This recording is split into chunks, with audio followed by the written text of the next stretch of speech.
My purpose. I have a purpose.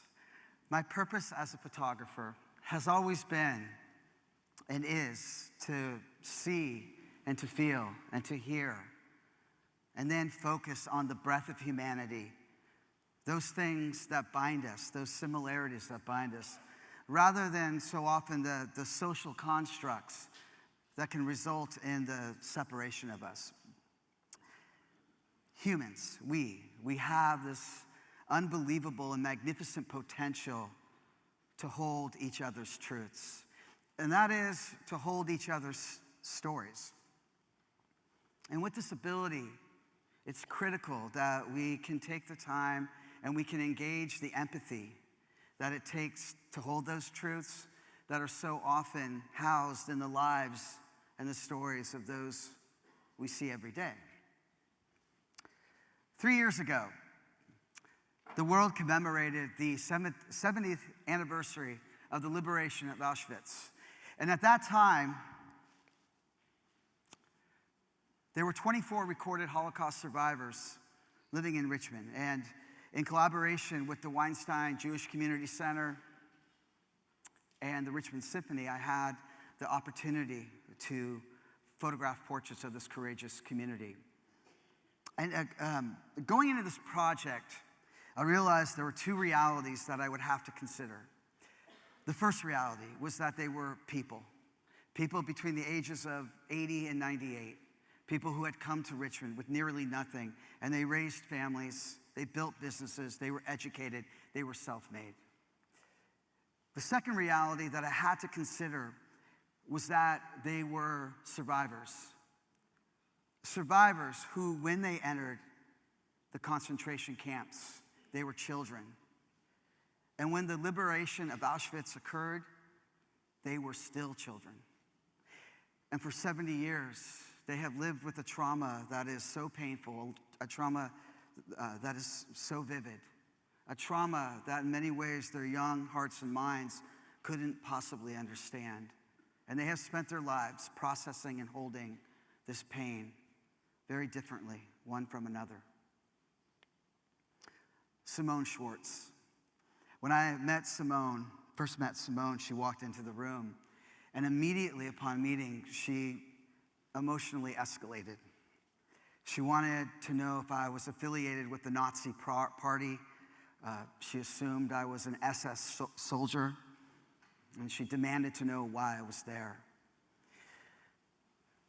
The only thing I could really do in that moment was to set my camera down and meet Simone in that moment, in her truth, which was her story. So eventually, she calmed, and we both entered a here and now reality that we were both in. Her breath began to deepen. That gave way to tears, which then gave way to a really profound peacefulness.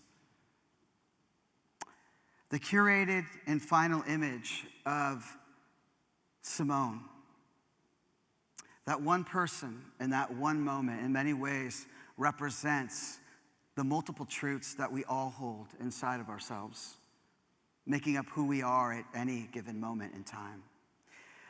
I want to step sideways just for a second, and I would be remiss to say that earlier this year in February, Simone passed away.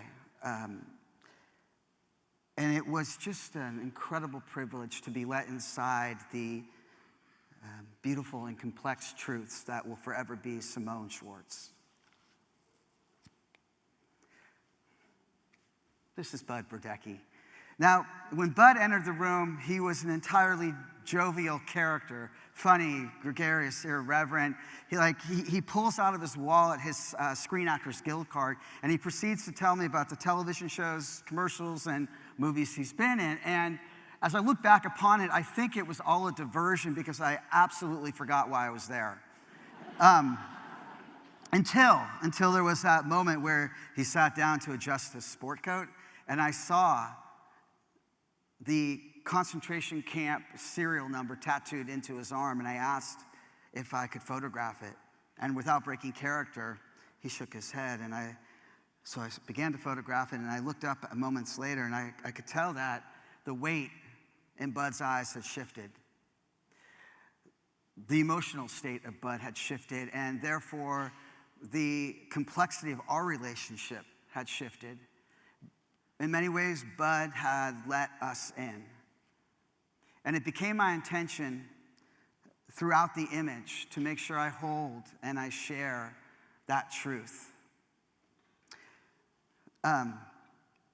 Now, I have said towards the end of our meeting together, I asked one of the most audaciously ridiculous questions. I don't even know if that's possible, but I asked this question of Bud, which was, now granted, you see like the scope of emotions we've been through. So I asked Bud, do you have anything further you'd like to share? And Bud looks at me like, are you kidding me? But here's the magical and beautiful thing. Bud answered me.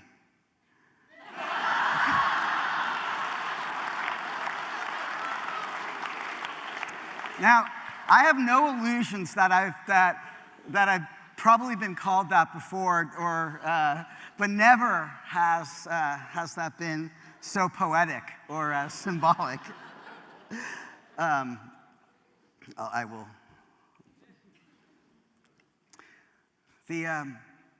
My mission as a photographer has always been grounded in the belief that humans do have this incredible ability and responsibility to hold each other's truths. And in lieu of what we often do, which might be to reduce each other to simplistic or monochromatic versions of otherness.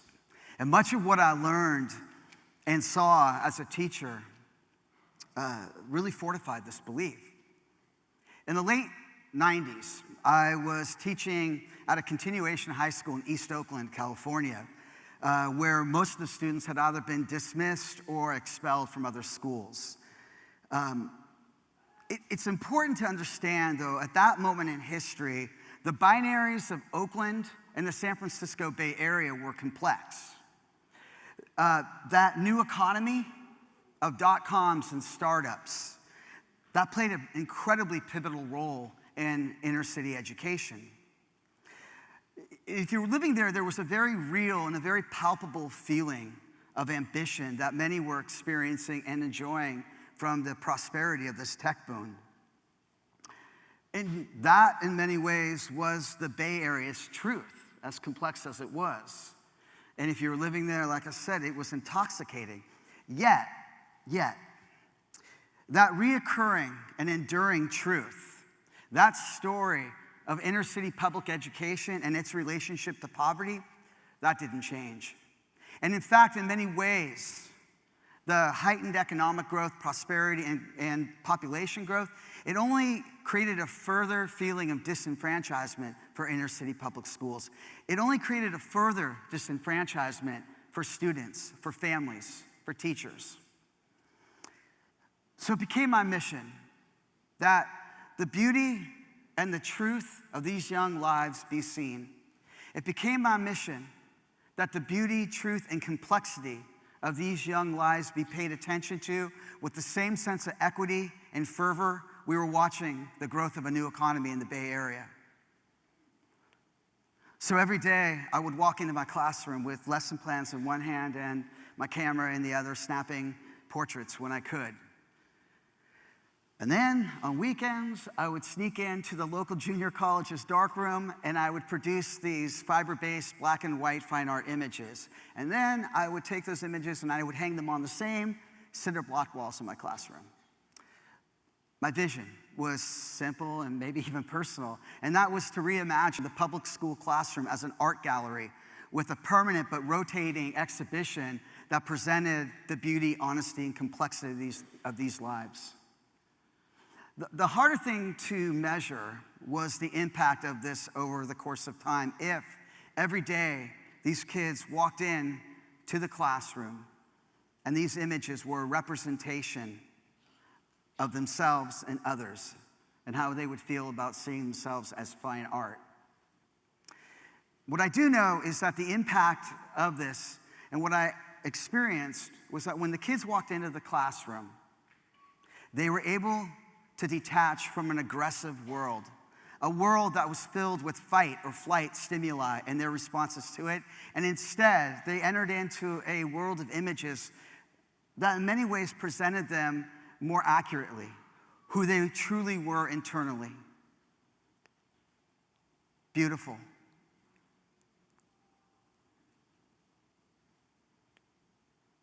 Intelligent.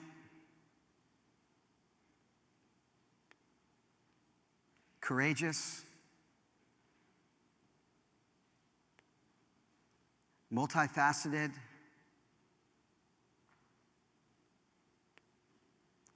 And complex human beings. Making the unseen seen. I believe that is the first step to not only inspiring, but facilitating change, bringing the subject to attention. And it's been my duty, it's been my intention, if you will, to use portrait photography as a way of supporting a world that works for everyone, where nobody is left out. In 2016, the United Nations Refugee Agency, and the Department of Social Services here in Virginia reported that 21.3 refugees had been displaced from their homeland due to ethnic, political, and religious persecution. That amounted to 27 refugees per minute fleeing that same persecution. Here in Richmond, last year we had 321 refugees seek resettlement in our community. And of those 321 refugees, 75% were children under the age of 15 and women. And since 2013, our refugee community has exceeded over 1,600.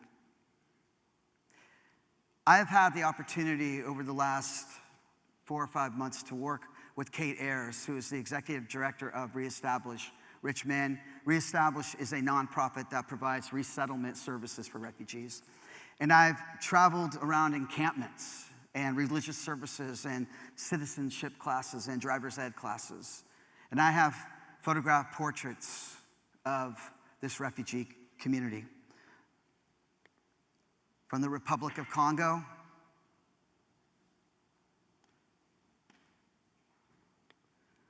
Somalia, the Sudan,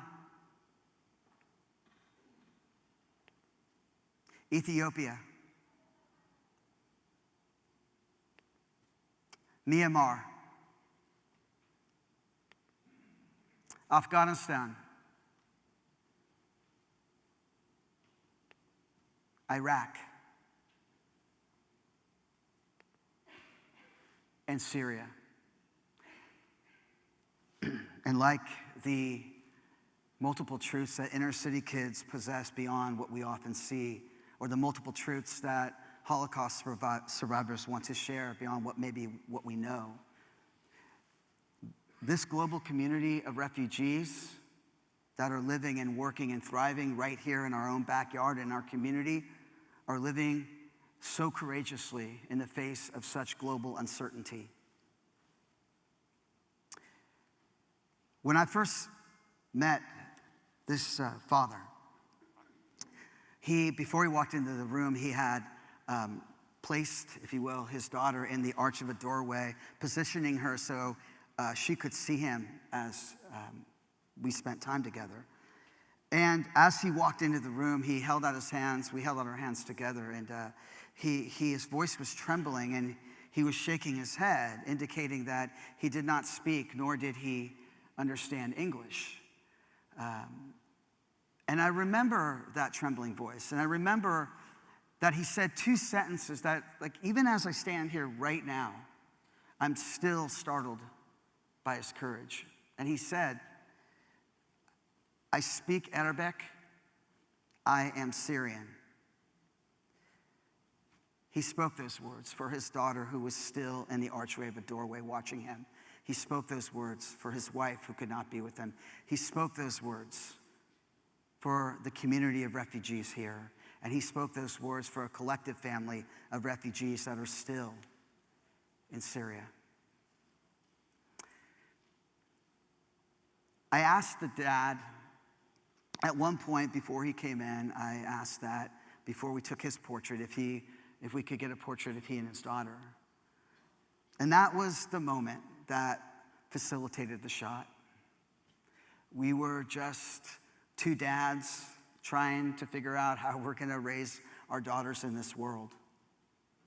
And in many ways, while it seemingly had nothing to do with why I was there or why we were there, it actually had everything to do with why we were there. And he picked his daughter up and just held her. Images are not, the hope is that we can always see and feel and hear the multiple truths of each other. But more precisely, that we hear these multiple truths from those who are most vulnerable. Call to action is less around what we can do right now than it is, I wanted to leave you with this thought from Buckminster Fuller. And he said, I'm not here to counsel any of you to do anything special, except dare to go with the truth and dare to love completely. That's all I got. Thank you, guys.